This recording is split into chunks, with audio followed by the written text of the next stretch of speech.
همین تاجیکستان و افغانستان جنگ‌های داخلیشان تقریبا برابر با هم بود. روزهایی که ما در کابل جنگ داشتیم، تاجیکستانی‌ها در بازار، در حیرتان، در کرانه‌های رودخانه آمو کمپ و قرارگاه داشتن، مهاجر بودن.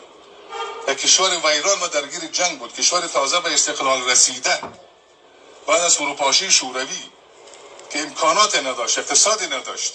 اگه هر چی بود مربوط شوروی بود و او پاشیده بود. ولی حالا به همین تاجیکستان سفر کنید ببینید از اون کشور جنگ زده چی کشور ساخته. مقایسه نمیشه. 100 سال از اینجا جلوتر است، 100 سال از افغانستان پیشتر است، به لحاظ شهر، به لحاظ پاکی، به لحاظ خدمات، به لحاظ قانونمند بودن، به لحاظ دولتداری.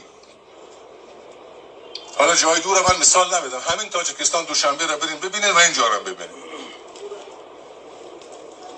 وقتی که در اونجا جنگ شد افغانستان خیلی امکانات بیشتر از تاجیکستان داشت، چون یک دولت پاسخگو نسبت به مردم وجود داره، دولتی که مردمش و سرزمینش دوست داره و او را میسازه و آباد میکنه. اینجا هرچی آمد در جیب مافیا قرار گرفت. به عنوان رهبر تنظیم، به عنوان قماندان فلان گروه، تنها مردمی که آسیب دیدن و گرسنه ماندن همون مجاهدین ساده و صفر بودن.